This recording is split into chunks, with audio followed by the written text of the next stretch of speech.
매주 책을 읽고 매주 방송을 합니다. 2시간 동안 녹화해서 무편집으로 업로드합니다. 안녕하세요. 2시간 철학입니다. 네, 반갑습니다. 네, 안녕하세요. 안녕하세요. 반갑습니다. 선영님은 한 주간 어떻게 지내셨나요? 한 주간 어떻게 지냈더라? 되게 바빴던 것 같은데 기억이 잘 안 나요. 네, 마감은 잘 쳐내셨나요? 아니요, 계속 하고 있고, 와, 다음에 내일 또 저자계약 한 건 하고, 와, 다음에, 네, 저번 주에도 저자계약 한 거 이제 만났고, 막 그랬습니다. 네. 음, 네, 좋습니다. 어떻게 저, 지내셨어요? 저는 뭐 늘 똑같죠. 저도 일하고. 근데 저의 일은 선영님의 일보다는 그렇게 바쁘진 않아요. 그래서 하지만 수입은 훨씬 좋겠죠? 아닙니다. 아닙니다. 맞을걸요? 아닙니다. 가난합니다. 아, 부러워. 뭐가 부러워요. 아, 부러워라.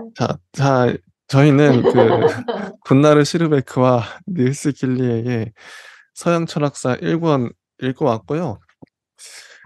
어, 이번에 7장 자연과학의 발흥을 봤습니다. 8장도 했으면 큰일 날 뻔했어요. 아, 나 진짜 큰일 날 어, 뻔해서 욕심 부리시면 안 돼요. 이게 욕심부리면 큰일 날 뻔했어요, 저희. 7장의 내용이 이 만만한 내용이 아니더라고요. 네, 이거 그냥 음, 글자만 읽었어요. 잘하셨습니다. 역사적인 내용도 많고요. 네, 되게 저도 처음 보는 게 많고 되게 진짜요? 유익했어요. 예. 전에 다른 많이 서양 철학서 읽으셨다고 하지 않으셨어요? 다른 책에는 이런 내용이 안 나옵니다. 이렇게 아, 구체적으로. 진짜요? 네네. 왜 그렇지? 바, 이 닐스 길리의 판만의 장점이죠. 한번 바로 들어가 볼게요. 제7장 자연과학의 발흥 1. 방법 논쟁이라는 소제목인데요. 읽으면서 한번 그때그때 얘기해보죠. 자, 고대 문화의 재탄생, 즉 르네상스는 실험 과학의 기반을 마련하는 데 있어 결정적 중요성을 갖는다. 1453년 동로마 제국이 멸망하자 일단의 학자들이 서방으로 피신하였다. 이들의 도래는 고대 그리스 철학, 특히 플라톤의 재발견으로 이어졌는데 그것은 마치 몇 세기 전 아랍인들로부터 아리스토텔레스에 대한 새로운 지식이 전래되었던 것과 같은 것이었다. 15세기에 이렇게 그리스 이론들이 서방으로 유입되어 실험 과학의 기반을 가능케 하는 조건들을 창출하는 데 도움을 주었다. 이게 참 그리스가 고대 철학, 그리스 철학이 서양의 어떤 뿌리인데 이 플라톤의 재발견, 아리스토텔레스의 재발견 이게 르네상스 그러니까 중세를 세우고 중세에도 가만히 돌이켜 보면 아우구스티누스가 플라톤 이어받았죠. 네, 그리고 토마스 아퀴나스가 토마스 아퀴나스가 아리스토텔레스 네. 이어받았어요. 근데 르네상스도 보니까 플라톤의 재발견으로 이어졌다. 그래서 과학이 또 이게 다 이 인물들이 정말 거인이구나. 서양 철학은 이 플라톤 아리스토텔레스가 정말 중요하구나. 이게 아마 와닿으실 거예요. 음. 그래서 정말 중요한 사람들입니다. 나중에 이제 저희가 플라톤 전집, 아리스토텔레스 전집 다 읽어봐야죠. 음, 예? 음, 네? 읽어봐야죠. 아니 이렇게 중요한 사람들인데 정말 아, 중요해요. 재미없을 것 같은데. 아니 재밌습니다. 자, 한번 보면은 아무튼 그리스 이론들이 재발견 됐어요. 르네상스 때. 한편으로 우리는 이제 정리하는 문장인데요. 그리스 철학으로부터 적합한 개념들과 이론들을 중세 스콜라 철학의 훈련을 통해서 논리적 방법을 갖게 되었고 이 각각의 이걸 요약 정리하고 있죠. 자, 그리스 철학은 적합한 개념과 이론들이고 중세 스콜라 철학은 논리적 방법론으로 봐도 되겠죠. 음. 이렇게 정리하면 됩니다. 정말 정리가 잘 돼 있어요. 다른 한편으로 르네상스의 전형적인 관심, 이해관계의 세속화인 자연의 이용과 통제에 대한 이게 이제 과학 기술로 이어지죠. 새롭게 각성된 관심을 갖게 되었다. 이 문단 정말 좋아요. 특히 앞부분. 제가 계속 진행할 테니까 중간중간 그냥 들어오시면 됩니다. 궁금한 게 있으시거나 그러면. 자, 전 계속 읽겠습니다. 앞에서 우리는 중세 후기에 이루어진 개념 실제론으로부터 유명론으로의 이행이 이게 다 기억나시나요? 개념 실제론으로부터 유명론으로의 이행이 어느 정도는 구체적 사물들에 대한 관심으로의 전환이었고, 그렇죠? 이것이 실험과학의 발흥을 촉진하는 데 일정한 역할을 했으리라는 점을 언급한 바 있다. 이 문장도 참 좋죠. 잘 정리하고 있습니다. 이게 한 문장 한 문장이 참 좋아요. 지금 나오는 문장도 중요합니다. 사변적인 그리스 이론들 또한 중요하였다.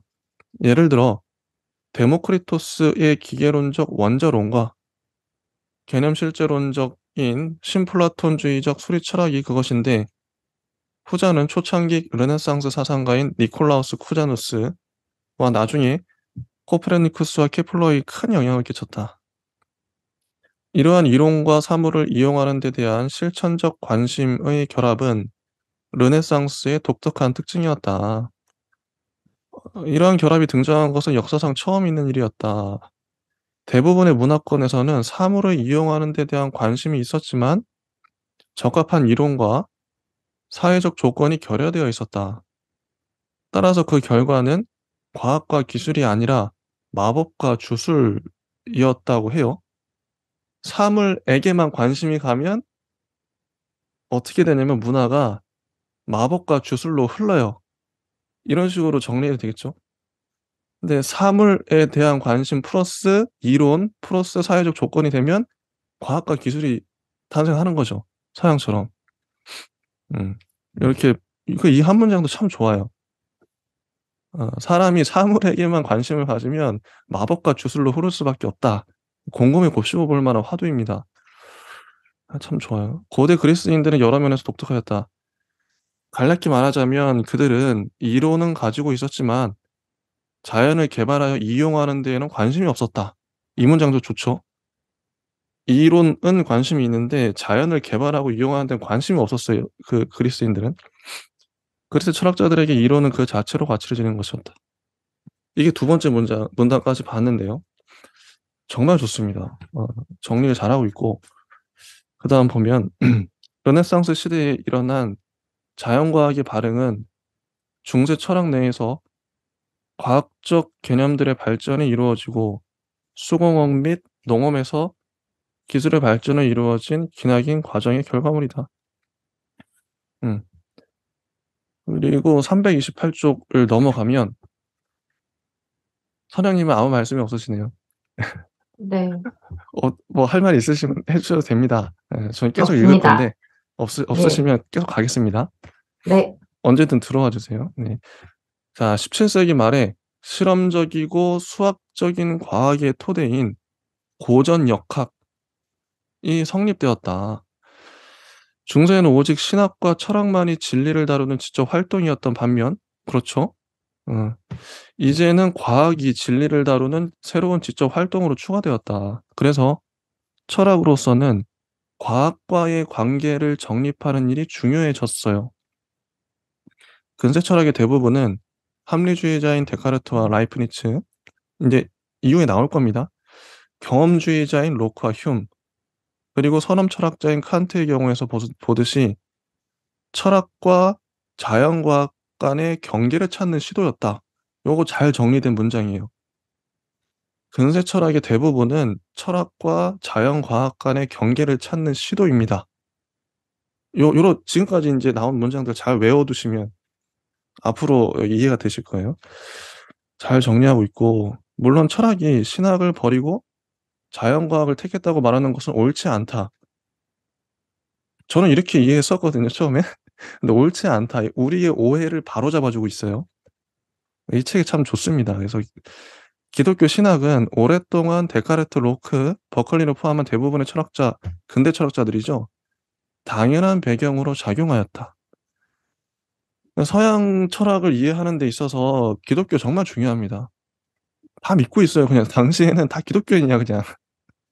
데카르트, 로크, 뭐 버클리, 칸트 다 기독교인이 기본적으로 기독교 신앙을 베이스로 깔고 있어요.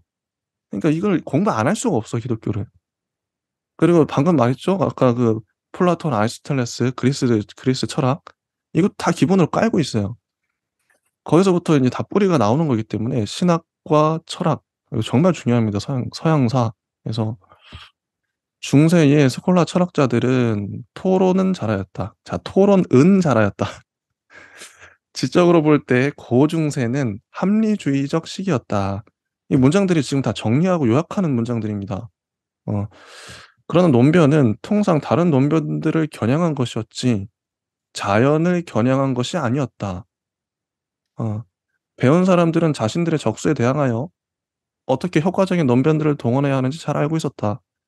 그러나 이제 당면한 과제는 자연을 이해하고 제어하는 것이었다. 아, 그렇다고 하네요. 어. 당면 과제는 그러니까 사람 대 사람으로 중세에는 붙었죠. 야, 나의 논리, 너의 논리 이렇게 붙은 거예요. 그런데 이제 인제 중세가 저물고 근대에 들어서면서 인제 사람 대 사람의 논쟁이 아니라 자연을 이해해야 되는 거예요. 자연을 이해하고 제어해야 되는 이게 패러다임이 바뀌었죠. 이걸 설명하고 있고 자 그리고 맨 아랫줄 물어야 할 올바른 질문을 찾아내고 사용해야 할 적절한 개념과 방법을 찾아내는 데에는 적어도 두세 기가 걸렸다. 방법에 대한 논쟁이라는 표현으로 특징 지을 수 있는 이 시기 16 세기와 17 세기는 여러 면에서 지적 혼란의 시기였다. 이렇게 정의하고 있네요. 지적 혼란의 시기였다. 이 시기는 연금술의 시대, 파우스트의 시대였다. 자연을 제어하고 납으로 금을 만들어내고 영원한 젊음의 묘약을 찾아내는 데 열렬한 관심이 있었지만 어느 누구도 어떻게 해야 그 일들을 해낼 수 있는지는 알지 못했다. 아, 이런 시기. 르네상스는 단순히 어둠의 시대인 중세가 지나가고 빛이 돌아온 시기가 아니었다. 우린 그렇게 알고 있죠. 중세는 어둠의 시대였으니까 그냥 어둠이 가고 빛이 왔네. 르네상스가 왔네. 근데 그게 아니라는 거예요. 어. 이런 거 잘 짚어줘서 너무 좋습니다. 오히려 르네상스는 전체적으로 빛이 거의 꺼져간 시기였다. 놀랍죠? 빛이 꺼져간 시기였다고? 왜? 여러 면에서 르네상스 철학은 중세 철학보다 지적으로 더 혼란스러웠다고 합니다. 그러면서 아래 주석 나오죠? 주석 읽어보면 정말 황당해요. 그러나 그렇다고 르네상스에 대한 통상의 긍정적 견해를 단순히 뒤집어 버리는 실수를 저질러서도 안 된다. 르네상스의 지적 혼란은 급진적 혁신을 시도하였고 그 혁신을 이루는 데 시간이 요구되었다는 사실로부터 비롯된 귀결이었다. 아, 그렇구나. 음. 음. 불가피한 이행기로 판명되었다고 해요. 당시의 지적 혼란은. 330쪽 넘어가면요. 그리스 철학이 새롭게 유입됨으로써 서방은 특히 자연은 진공 속을 떠돌아다니는 작은 물질 입자들로 이루어져 있다는 데모크리토스의 사상과 어 그래서 이 고대 철학을 공부를 잘하는 게 정말 중요하죠. 데모크리토스 계속 나오죠 또. 수학이 자연 과정을 이해하는 열쇠라고 보는 플라톤과 피타고라스 학파의 학설들로 풍요로워졌다. 어 고대 철학이 다시 불려 나왔어요. 예. 그리하여 수학적 언어, 공식과 모델과 추론을 사용하고 고전 역학을 통해 우리에게 익숙한 양적 개념들, 질량, 힘, 가속도 등을 사용하는 과학이 발전했다. 그리고 이 과학은 순전히 귀납적이지도 않고 가설 연역적이었다.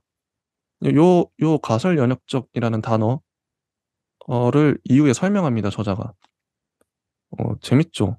연역적이지도 않고 귀납적이지도 않고 과학은 가설 연역적이었다라고 해요. 이 방법론 좀 있으면 나옵니다, 자세하게. 수학과 논리학에서 우리는 일정한 전제들, 공리들로부터 출발하여 일정한 연역 규칙의 도움으로 증명된 명제들에 도달한다. 연역법이죠. 그다음에 귀납법은 뭐 설명 안 해도 아실 거예요. 이거 넘어가겠습니다. 연역법, 귀납법. 그러면 아랫줄을 보시면 우리가 관찰한 것과 우리가 결론 내린 것 간의 관계는 유한수와 무한 간의 관계와 같다.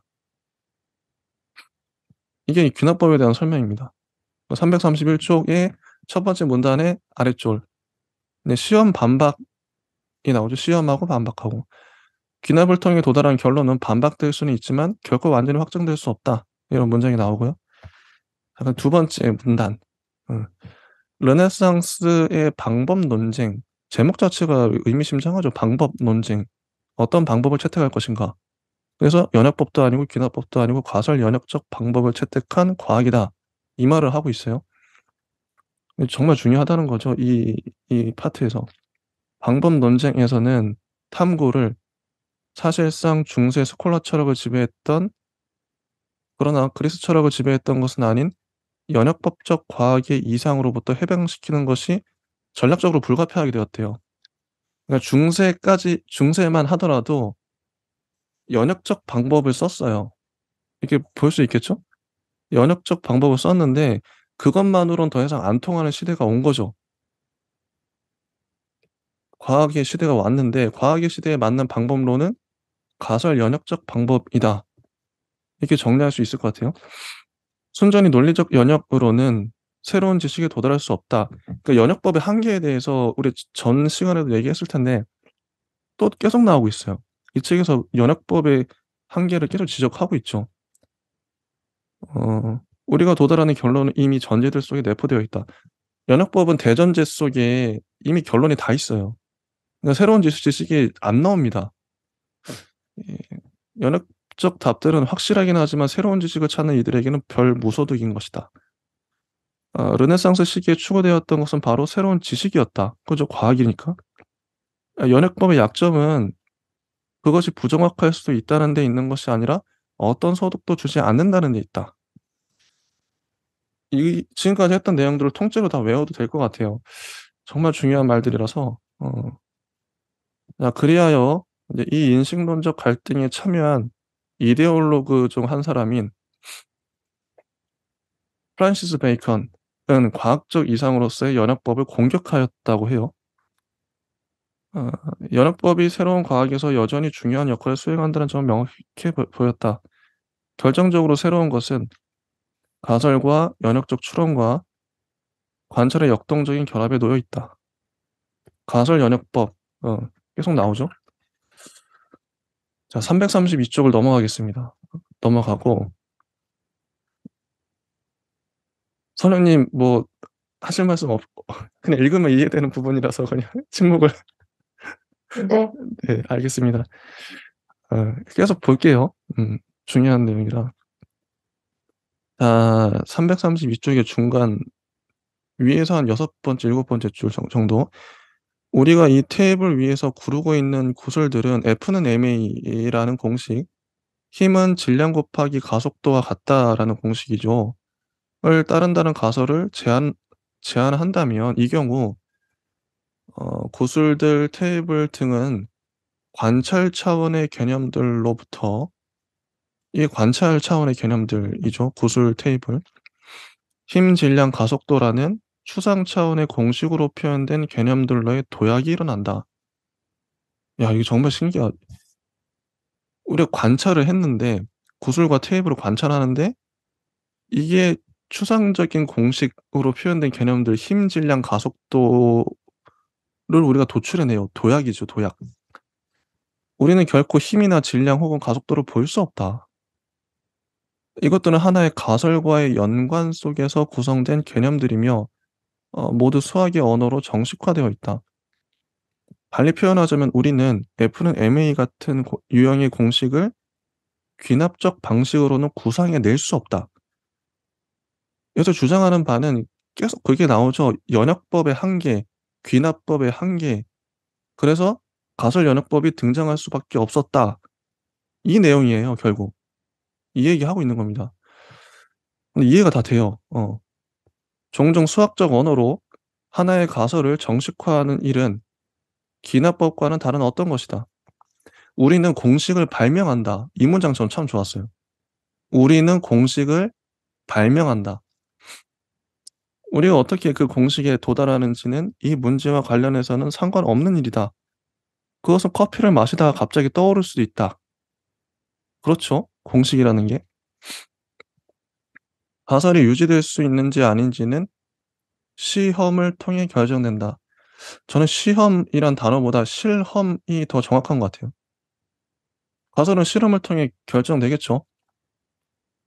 가설로부터 우리는 그 가설이 참이라면 반드시 일어나야 하는 일들에 관한 일정한 명제들을 연역한다. 그리고 우리는 그것들이 실제로 일어나는지 결정하는 시도를 한다. 그래야 연역법은 가설을 시험하는 일부분이다. 가설 연역법이라 부른다. 333쪽에 도표가 나옵니다. 요거 중요하다고 생각해요. 한번 이걸 말로 설명해 볼게요. 예. 연역법은 어 연역법은 전제들, 공리들로부터 논리적 추론과 규칙들을 통해서 연역된 명제들, 정리들을 끄집어냅니다. 그러니까 공리들 안에 이미 결론이 다 들어 있어요. 음. 전제 안에 정리들이 다 들어 있습니다. 연어법은 그래서 이게 한계예요. 논리적으로 추론 그게 논리적이죠 근데. 이것도 가만히 보면서 분석해 보면 재밌어요. 위에서 아래로 떨어집니다. 공리에서 정리로 떨어져요. 그다음에 귀납법을 보면 일부에서 전체가 나오죠. 일부에서 전체가. 우리는 일부를 관찰했을 뿐인데 그러니까 아무리 많이 관찰해도 우리가 모든 오리를 다 볼 수는 없잖아요. 근데 일부의 관찰한 결과를 통해서 전체가 이렇다. 이런 이론을 도출하는 거거든요, 귀납법이. 아래에서 위로 갑니다. 음. 그다음에 세 번째, 이 과학의 방법론이라고 하는 가설 연역법인데 1, 2, 3, 4번이 무한 순환하는데 보면 가설을 구성해요. 이게 1번이죠. 그다음에 2번이 연역합니다. 그다음에 3번이 관찰하고 4번이 가설의 확증이나 부정을 해요. 그리고 4번 다음에 또다시 1번으로 가요. 가설 구성. 가설 구성, 연역, 관찰, 가설의 확증이나 부정, 또다시 가설 구성 이 계속 순환하는 거죠. 가설 연역법. 근데 가설 연역법 이게 예를 들면 더 쉬울 것 같아서 제가 찾아봤습니다. 음. 어떤 예를 들 수 있을까? 그 파블로브의 개 실험 아실 거예요. 심리학의 모든 실험이 이렇고요. 뭐 과학도 마찬가지고 뭐 심리학의 많은 실험들 우리가 뭐 어떤 실험을 했더니 막 뭐 되게 재밌는 실험 많잖아요. 예. 근데 거기서 인제 이런 과학 이론들이 도출되는 건데 파블로브의 개를 찾아봤어요. 저 위키pedia에 찾아봤는데 이 좋은 설명이 나오더라고요. 잠깐 읽어 보면 개가 있어요. 실험은 간단하죠? 예. 종을 개가 있고 앞에 인제 음식이 있죠. 음식 밥그릇이 있는데 처음에 그냥 종을 울립니다. 종을 울리면 당연히 개는 반응이 없겠죠. 아무 반응도 없죠. 그다음에 인제 먹이를 줘요. 먹이는 무조건 자극이라고 합니다. 개는 본능적으로 먹이를 보면 침을 흘리죠. 이 무조건 반응, 무조건 반사라고 해요. 한다고 합니다. 그다음 세 번째로 종을 울리면서 약간의 시차를 두고 먹이를 준대요. 그럼 역시 개는 침을 흘리겠죠. 이게 무조건 반응이다. 이게 조건 형성이라고 한다고 해요. 어 종만 울려 나중에 인제 종만 울리죠. 그럼 조건 자극을 주면 개는 먹이가 없는데도 침을 흘린다. 조건 반응, 조건 반사. 이거를 밝혀냈는데 이게 무수히 많은 사례에 적용될 수 있다고. 이게 되게 중요한 실험이었나 봐요. 교과서에도 나올 정도로. 아무튼 이런 식으로 음 가설을 구성하고 연역하고 관찰하고 확증하고 부정하는 음 이런 게 인제 과학적 방법론이라고 합니다. 계속 보면요. 가설이 적절하게 시험되고, 시험은 실험이라고 봐도 되겠죠? 실험이 그 가설을 부정하지 않는다면 그 가설은 이론이 되고 새로운 지식을 낳을 수도 있다. 그러나 이 지식은 여전히 절대적으로 확실한 지식이 아니다. 미래의 관찰을 통해 그 이론이 부정되는 일이 항상 가능하기 때문이다. 실제로 가설 연역적 연구는 가설의 제시와 연역과 관찰과 실험 간의 지속적 교대 반복을 의미한다. 실제로 연구 과정은 무한한 나선형의 과정이다. 음. 자, 실험은 종종 완벽하게 둥근 곳을 완벽하게 평탄한 테이블, 방해하는 바람의 부재 등 특별한 조건의 구성을 요구하기 때문에 우리는 통제된 실험, 이런 말도 많이 들었죠, 저희가.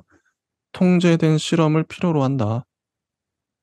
어, 실험은 가설을 적절하게 시험하기 위하여 체계적으로 그리고 가설을 약화시킬 수 있는 특징들에 특별히 중점을 둔 가운데 행해져야 한다. 가설 연역법으로 우리는 자연의 과정들을 예측하고 통제할 수도 있을 것이다. 이러려고 실험을 하는 것이죠. 어, 과학이 과학의 성격이 이렇고요. 자연의 예측과 통제. 이 지점에서 이론과 실천적 적용의 융합이 일어난다. 자연 현상에 대한 통찰과 통제를 가능하게 해 준다. 음. 자연과학이 성립하던 시기에는 새로운 과학을 아직 가설 연역법적으로 이해하지 못했기 때문에 통상 귀납법과 연역법 사이의 갈등이 강조되었다고 말했다. 이것은 자연과학의 시각에서 방법론적 문제를 접근하는 방법이었다. 그러나 종교개혁의 시기에는 이제 또 이제 새로운 얘기가 나오는데요. 종교개혁의 시기에는 텍스트 분석이 중요하게 대두되었다고 해요. 따라서 다른 종류의 방법의 중요성이 부각되었다. 개신교도들은 성서로 돌아가고자 했다. 이 개신교도들의 캐치프레이즈죠. 성서로 돌아가자. 근본주의. 그러나 성서를 어떻게 이해하는가? 성서가 쓰인 후 많은 세월이 흘렀다. 종교개혁기의 사람들이 고대 유대 전통 속에서 형성된 텍스트를 어떻게 완전하게 이해할 수 있겠는가? 우리가 앞에 언급한 세 방법 중 어느 것도 여기에는, 그러니까 귀납법, 연역법, 그리고 또 뭐였냐? 가설 연역법, 이 세 방법이 성서 해석에는 별 도움이 안 되는 거예요. 텍스트 분석에는. 그럼 어떻게 해야 될까? 낯선 문화의 텍스트를 해명하는 일은 기술적 의미의 통제 문제가 아니라 당시의 저자가 그 텍스트를 쓸 때의 이해 지평을 꿰뚫어 보는 문제이다. 그래서 종교개혁기의 해석의 방법, 즉 해석학이 새로운 관심의 대상이 되었다고 합니다. 해석학 중요하죠, 현대에도. 고전 역학에 사용된 개념들에 매료된 철학자들이 있었던 것처럼 또한 방법에 매료된 철학자들도 있었다. 그러나 이 철학자들은 이 방법이 어떤 방법이어야 하느냐에 대해서는 서로 의견이 달랐다. 어, 자, 어떤 철학자들은 새롭고 본질적인 것은 경험적이고 회의적인 태도에서 찾을 수 있다고 생각했다. 영국의 경험주의자들 로커 버컬리 흉에서 이런 태도를 볼 수 있죠. 경험주의자들. 이제 나중에 나올 겁니다. 경험적이고 회의적인 태도. 자, 그다음에 다른 철학자들은 연역법과 수학이 핵심이라고 생각했다. 고전 합리주의자들 데카르트, 스피노자, 라이프니츠. 그리고 이 모두를 절충하려고 했던 칸트가 나오죠. 어. 귀납적 방법의 옹호자인 프란시스 베이컨은 우리에게 자연을 지배하는 힘을 줄 새로운 과학과 이 새로운 과학 덕분에 이루어질 지상의 낙원인 새로운 사회, 이 두 가지 모두에 대한 저술을 남겼다고 해요. 그는 테크놀로지를 통한 이 기술이죠. 자연과학 기술, 테크놀로지를 통한 자연의 통제에 대한 꿈을 표현하였다. 자연의 통제. 음. 기술적 합리성이 우리를 이 새로운 사회로 이끌어줄 규율인 것이다. 이때 당시엔 마냥 청사진이랄까? 마냥 긍정적으로 봤을 것 같아요. 테크놀로지, 과학. 근데 오늘날의 테크놀로지 과학이라 그러면 좀 부정적인 견해도 많이 들어가 있죠. 비관적인. 자연을 망쳐버렸으니까. 달리 표현하자면 방법론적 문제와 정치적 문제는 상호 밀접한 연관관계 속에 놓이고 좋은 사회를 만들어내기 위해 자연을 정복하는 수단은 오직 과학뿐인 것이다. 아, 섬뜩한 말이. 당시에는 당연히 희망을 섞어서 마냥 긍정적으로 봤겠죠. 자연을 정복하는 수단은 오직 과학뿐이다. 섬뜩하네요. 자, 베이컨 얘기가 나와요. 이게 웬만해선 문단이 안 끊기고 계속 이어지는데, 거의 다 왔습니다. 베이컨은 좋은 사회는 무엇보다도 좋은 실천을 필요로 한다고 생각한 아리스토텔레스와도 달랐고, 천국은 저 세상에 존재하며 이 세상은 사실상 불변적인 것이라 보았던 중세와도 달랐습니다. 베이컨이 서술한 정치적 유토피아는 플라톤의 정적인 이상국과는 달리 진보적인 역사적 발전이 특징이라고 해요. 진보적. 역사는 계속 발전한다. 뭐 발전주의, 뭐 발전사상, 진보. 이거에 대한 강박이 있죠. 이거에 대한 비판도 가능하고 왜 계속 발전해야 되는가? 이 부분 나중에도 또 현대 철학할 때 나오겠지만 그것은 변화되어야만 하는 사회이고 그 목적은 저 세상이 아니라 바로 이 세상에서 추구된다. 달리 말해 진보에 대한 근대적 신념이 형성되기 시작한 것이다. 역사는 진보해 왔고 진보해 갈 것이다. 이런 신념. 신성한 구원의 역사는 더 이상 역사의 핵심이 아니다. 이거는 신학의 문제였죠. 신성한 구원의 역사는 더 이상 관심의 대상이 아니었고 자연을 이용하고 통제하는 계속 반복되죠. 자연을 이용하고 이게 근대의 정신이랄까 철학이었으니까. 근데 이게 얼마나 악영향을 안 좋은 영향을 낳았는지 우리는 알고 있습니다. 현대인들. 자연을 이용하고 통제하는 인간의 능력이 핵심이 된다. 역사는 앞으로 전진하며 그 방향타는 인간이 주고 있다. 인간에 대한 신뢰랄까. 베이컨은 계몽주의의 선구자였다. 그래서 인류를 보다 참되고 이게 계몽주의란 게 그거잖아요. 꼰대 마인드인데 나쁘게 말하면 내가 너희들한테 알려줄게. 어, 너희들을 올바른 방향으로 이끌어줄게. 이게 계몽주의잖아요. 가르쳐 주려는. 그래서 야, 인간이 얼마나 타락할 수 있나, 왜곡되고 제한될 수 있는지를 이 네 가지 우상으로 알려준 거예요. 니들 이 우상에 빠지면 안 돼. 이런 거죠. 경고, 뭐랄까. 이거 재밌습니다. 이 우상들. 종족의 우상. 종족의 우상은 인간이기 때문에 겪는 모든 것이라고 볼 수 있을 것 같아요. 우리가 인간이잖아요. 인간이기 때문에 경험하는 모든 것들. 이거 여기에 설명이 나오겠지만 이 설명만은 전 부족하다 생각하고 이 종족 우리가 인간이잖아요. 근데 우리가 만약에 소였으면 혹은 뭐 강아지였으면 또 다르게 봤겠죠, 세상을. 완전 다르게 봤을 겁니다. 인간 이건 화두로 걸어 놓고 생각하면 좋을 것 같아요. 내가 인간의 시각으로 인간의 마인드로 보는 게 얼마나 많은지. 이거 참 좋고 그다음에 2번 동굴의 우상. 이건 개인 우리 자신의 시각에서 비롯된 모든 편견들 나의 어떤 교육적 배경 뭐 자라온 그 어떤 선입견들 내가 나이기 때문에 그래서 동굴에 나만의 동굴에 갇혀 있는 거죠. 동굴의 우상. 이것도 화두로 걸어 놓고 생각해 볼 만한 주제고요. 그래서 3번 시장의 우상.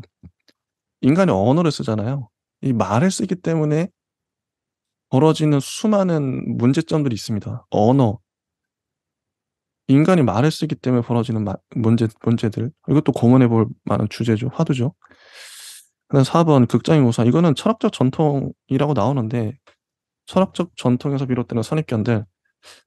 그것뿐만 아니라 극장이라는 게 우리가 극장에 가면 관객석에서 극장을 보잖아요. 그 철학뿐만 아니라 어 모든 전통과 뭐 관습이랄까? 내려왔던 그러니까 철학뿐만 아니라 우리가 우러러보는 극장 앞에 우러러보는 모든 것들이 이 극장의 우상이겠죠. 이 네 가지 우상은 지금 시대에도 유효하다고 봅니다. 종족의 우상, 동굴의 우상, 시장의 우상, 극장의 우상. 이것들을 우리가 조심해야겠죠. 주의해야 되고. 자, 끝. 자, 1번 끝. 아니, 어쩌다 보니까 저 혼자 얘기해서 막 떠드는데, 37분이 흘러가고 있는데요. 자, 이제, 어쨌든 근데 많은 얘기를 했어요. 근데 저는 진짜 이 파트가, 정말 중요한 얘기가 많이 나왔고, 잘 정리된, 파트라고 생각하고요. 이제 선영님 얘기를 한번 들어보고 싶습니다. 이제, 어떤 얘기든 좋으니까 한번 얘기해 주시죠. 네. 네, 저는 마지막에 우상 파트가 네. 뭐 재밌었어요. 네, 뭐 우리가 막 동굴의 우상 같은 거 많이 들었었잖아요. 네네네. 그래서 그랬고 다음에는 뭐 그냥 다 그렇구나. 아니, 뭐 그치, 내용은? 질문이나 아니면 할 말 없으세요? 많은 말들을, 문장들을 읽었는데 거의 40분 가까이. 저희 내용이가 저희 이게, 고양이가 할 말이 있을까요? 아니, 자, 그냥, 예쁘네요. 하얗게, 뽀얗네, 애가. 네. 어쨌든 별로 저는 네. 재미없었어요. 그렇게 하는데, 지금 읽었던 문장들은 좀 다 이해는 되세요? 네, 그냥 텍스트로 이해가 되는 거고, 아, 네네, 그냥 그렇구나. 네, 그리고 제일 그냥 이 음, 선입견에 관련된 무상 부분이 음, 제일 그냥 그나마 재밌었고, 음. 네네, 그랬습니다. 338쪽, 2번 가겠습니다. 근데 네네. 서양 철학사를 되게 네. 많이 보셨잖아요. 아이, 별로, 예. 몇 건 봤죠. 네, 몇 몇 건. 권 봤잖아요. 네네네. 재미있는 부분이 네. 나오긴 나와요? 보다 보면? 아니, 재밌죠. 근데 재미라는 게 사람마다 다른데, 네. 어, 이게 어떤 철학자를 통해서 뭐 깨닫게 되는 것도 있고, 그건 뭐 음, 공부하다 보면 또 알아가다 보면 재미가 생기는 것 같아요. 없던 재미도 생긴다. 저의 경우에 어떤 재미도 생긴다? 아, 한번, 나중에 네네. 거기 보니까 예, 예. 약간 뭐 데카르트나 그쵸. 스피노자나 네, 뭐 이렇게 재밌죠. 나오잖아요. 그런 거는 재밌나요? 재밌습니다. 네, 공리주의나 칸트 이런 거는 재밌을 것 같아요. 헤겔이나. 재밌죠. 재밌습니다. 마르크스도 있고. 예, 당연히 근데, 재밌죠. 근데 그건 2권이잖아요. 네. 1권까지는 그럼 재미가 없는 거네요? 아니, 그렇게 보실 필요는 없고요. 아니, 저는 이번 주도 재밌었는데요, 뭐. 네, 네. 한번, 근데 저희는 공부하는 거니까요. 네. 한번, 아, 일단 네네. 저랑 일하는 편집자가 네. 그 마르크스 전문가거든요. 대박이다, 대박. 석박사를 마르크스로 따가지고 와, 마르크스 관련된 파울로 프레일이 책도 쓴 사람이고 그다음에 마르크스 최근에 이제 책 계약도 다른 출판사에서 했거든요. 네네. 그래서 마르크스는 재밌을 것 같은데 네. 이제 재밌겠네요. 뭐 다윈이나 이런 것도 재밌잖아요. 저희 재밌죠. 지금 다윈 관련된 책도 저희 지금 다른 편집자가 하고 있고 네네. 뭐 파시즘 이런 것도 재밌고 그쵸. 프로이트 이런 것도 재밌잖아요. 그쵸. 이렇게 재밌는 거는 언제 나오는 거예요? 곧 나옵니다. 곧 나오고요. 예. 근데 근데 모든 게 다 재밌을 수는 없으니까요. 책에 보면 철학사에서도 개인적인 호불호가 갈리는 지점들이 있을 수 있고. 근데 이 책은 그래도 짧게 짧게 정리가 잘 돼 있어요. 그래서 일단 가보겠습니다. 자, 338쪽에 2번 천문학. 코페르니쿠스와 케플러라는 제목이고요. 과학과 네, 경험 개념. 천문학 부분은 네. 제가 열심히 공부를 해야 되는 게, 물론 오, 봐서 재미가 없었지만, 최근에 제가 편집하는 책으로 계약한 게 우주가 알고 싶은 당신에게라는 책을 계약을 했거든요. 네네. 이제 그게 천문학자가 쓰는 건데, 교양과학서예요. 와. 그래가지고 우주 전반에 대한 교양과학서를 이렇게 하는 건데요. 어, 너무 어렵더라고요. 천문학이라는 분야 자체가 재미가 없고. 근데 네. 그게 서양 철학사가에서 천문학이 안 들어갈 수가 없더라고요. 교양과학서에가. 그렇겠죠. 네네네. 네, 그래가지고, 이게 여기 나오네? 막 이러면서, 코페르니쿠스가 여기, 뭐, 맞아, 거기도 들어갈 텐데? 막 이런 네. 생각이 들었어요.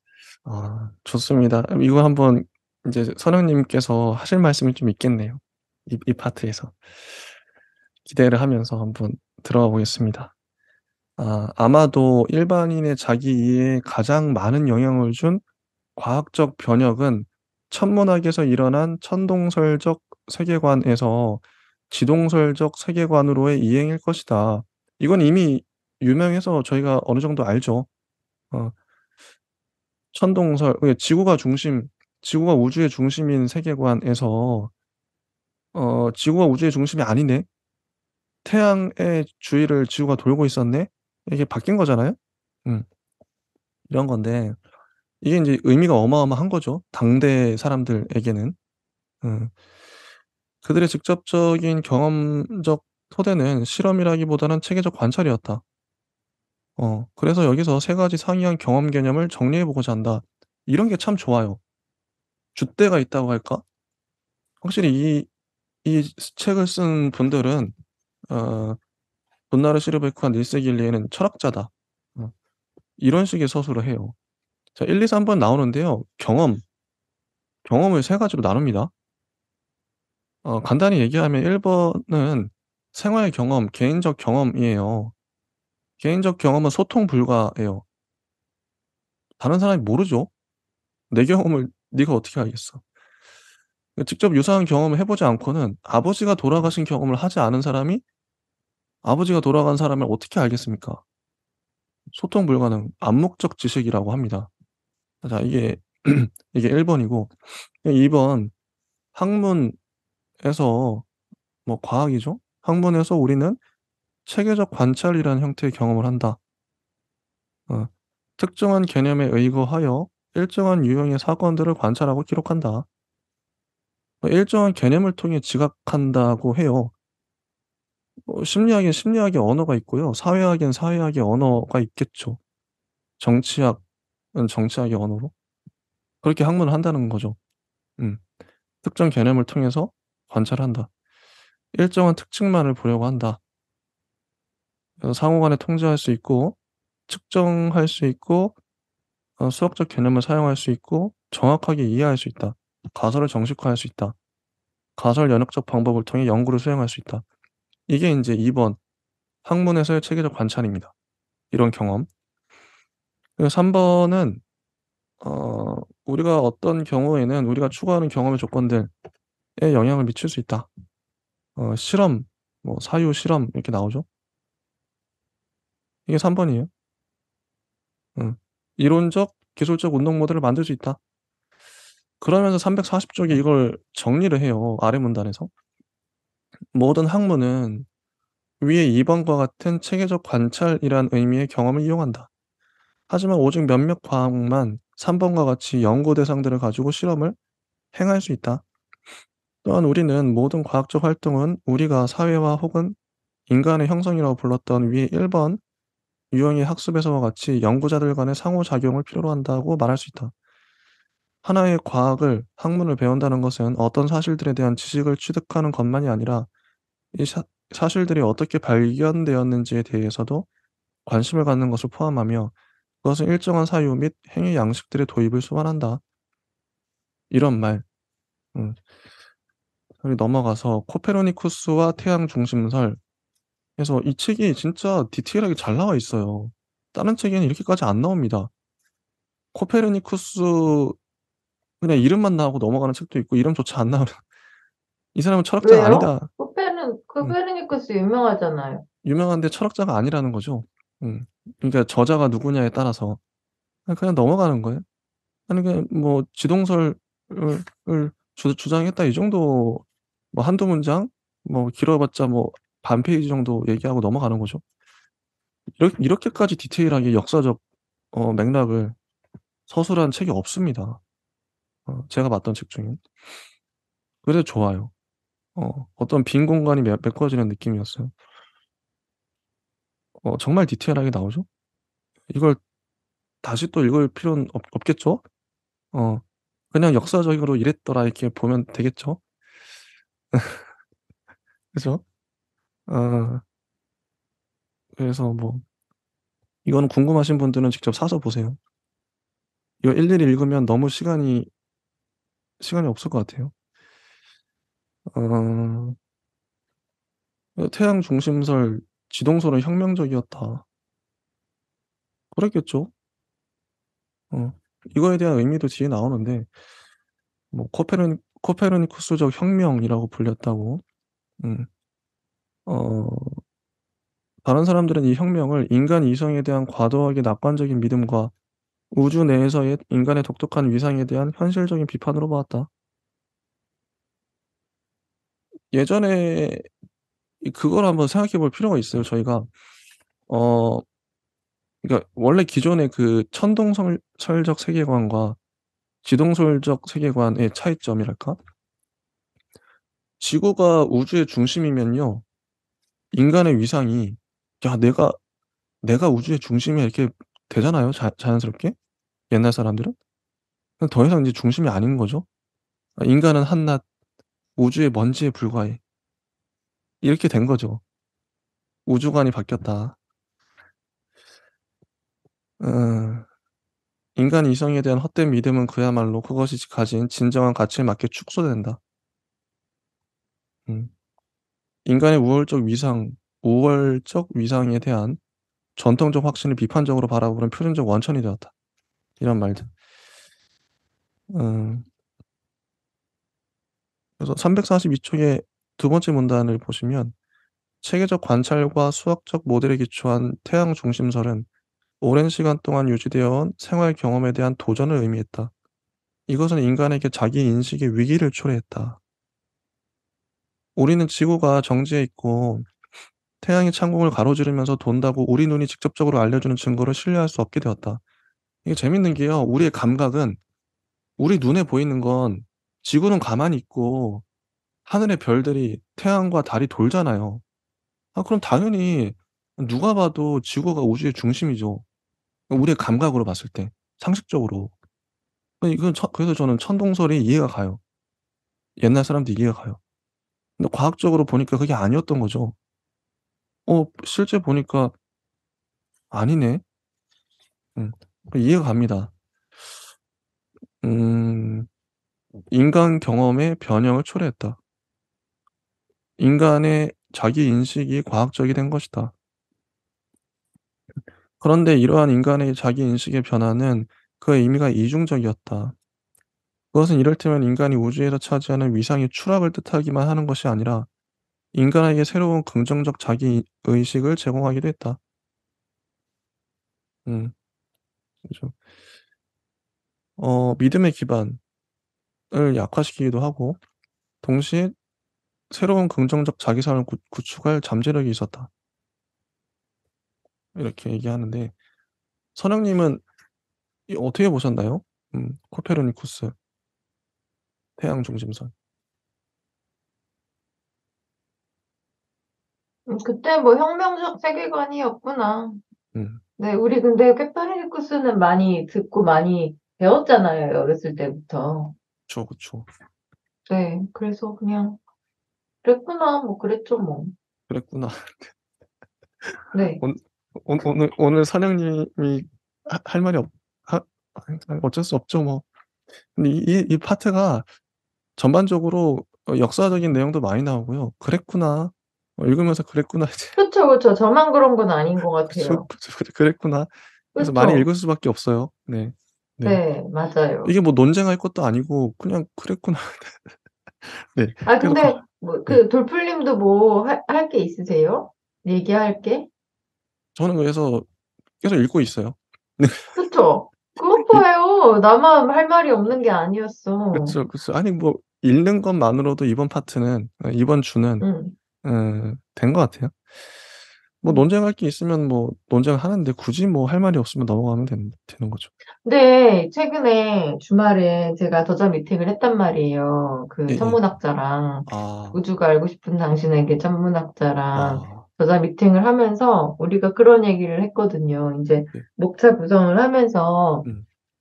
들어갔으면 좋겠다. 이렇게 얘기를 했던 게 음. 옛날 사람들은 지금 우주라는 개념에 대해서는 그 고대 사람들이나 중세 사람들이나 이 근대까지만 해도 르네상스 시기 지금 이 시대까지만 해도 그 우주라는 개념에 대해서는 잘 몰랐잖아요. 음.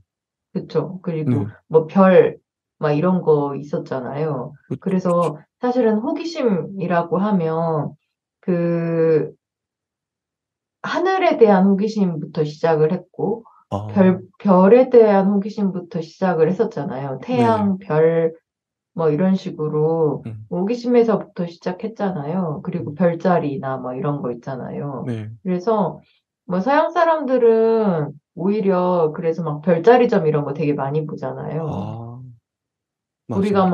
막 그래서 그 단순히 그 우주가 네. 옛날에는 그 우주가 우리가 생각하는 우주, 뭐 그 우주 탐사 이런 부분이 아니었고 굉장히 신비로운 대상이었다고 이제 그거에 대해서 이제 서술하는 걸 이제 그 하늘에 대한 신비 이런 거를 또 우리가 막 얘기를 한번 우리 적어보자 그런 얘기를 했었거든요. 음. 근데 막상 이걸 읽으니까 썩 그렇게 재밌는 건 아닌 것 같다. 재밌을 내용이 네. 들어갈 게 별로 없을 것 같다. 이런 음. 생각이 오늘 좀 많이 든 것 같아요. 근데 이게 다가 아니니까요. 음. 이거는 르네상스 시기의 어떤 근대 초기의 우주 인식이고 그 이전에도 음, 고대의 우주를 어떻게 봤는지 우리 이 시기 이후에 어떻게 봤는지도 할 말이 많이 있겠죠. 우리가 다 모르기 때문에. 네. 계속 가 보겠습니다. 케플러와 행성의 궤도라는 소제목이에요. 음. 후대의 다른 많은 선구자처럼 요한네스 케플러도 낡은 것과 새로운 것 간의 긴장 속에서 살았다. 그는 천구와 지구와는 질적으로 다르다는 생각을 거부했고 행성의 궤도에 대한 기계론적 설명을 추구했다. 기계론적 설명이라는 단어가 이런 개념이 근대에 많이 나올 거예요, 앞으로. 과학하면 이런 게 많이 나오죠. 케플러에게 행성 운동의 수학적 법칙은 심오한 형이상학적 차원 속에 포괄되어 있었다. 음. 케플러는 어떻게 믿었냐면 신이 수학자였다. 이렇게 본 거예요. 어. 그죠? 그래서 넘어가면 344 초. 케플러는 코페르니쿠스의 모델을 수정하였다고 합니다. 어 코페르니쿠스는 그 태양을 중심으로 행성들이 원 운동, 원형 궤도를 돈다고 했는데 케플러는 타원 궤도, 원과 타원은 다르잖아요. 타원은 찌그러진 원이니까. 타원 궤도를 돈다. 이렇게 수정한 거죠. 이게 티코 브라헤의 관찰에 힘입었다고 해요. 티코 브라헤가 정말 중요한 분이라고 하는데 여기서 설명이 잘 안 나오죠. 음. 그래서 케플러는 행성 운동의 법칙을 정식화할 수 있었다. 이로써 그는 코페르니쿠스의 모델을 크게 단순화할 수 있었다. 이게 그냥 설렁설렁 넘어가는 것 같지만 이게 단순화, 이거 과학에서 중요합니다. 어떤 이론이 그러니까 똑같은 사태를 복잡하게 서술하는 이론이 있고 그거보다 더 단순하게 서술하는 이론이 있다고 쳐 봐요. 그럼 단순하게 서술하는 이론이 더 나은 거죠. 더 낫다. 더 자연에 더 일치한다. 이게 단순화하는 게 더 발전하고 진보한다고 볼 수 있겠죠. 그런 신념이 있습니다. 그리고 아래 그림이 나오는데 뭐 행성 운동에 관한 케플러의 법칙 1, 2, 3번 나와요. 뭐 "모든 행성은 태양을 한 초점으로 하는 타원 궤도를 그리며 움직인다."부터 해서 이건 인제 읽어 보시면 알 거예요. 되게 전문적인 부분이라서 넘어가고. 근데 그만큼 발전시켰다는 거죠. 케플러의 법칙은 '어느 모델이 실제에 가장 잘 상응하는 모델인가.' 하는 물음을 전면에 부각시켰다. '태양 중심설은 단지 보다 경제적일 뿐만 아니라 참이기도 한가?' 그 결과 교회와의 갈등은 더 격렬해졌다. 교회가 당시에 주도적인 종교였기 때문에 갈등 이후에 갈릴레이도 갈등하죠, 교회와. 음. 자 그리고 인제 3 번이 나가는데 3 번은 잠깐 쉬었다가 네, 하면 좋을 것 같아요. 자, 네, 이쯤에서 선영님 한번 네. 케플러에 대해서 하실 말씀 있으십니까? 케플러요? 네, 네. 그냥,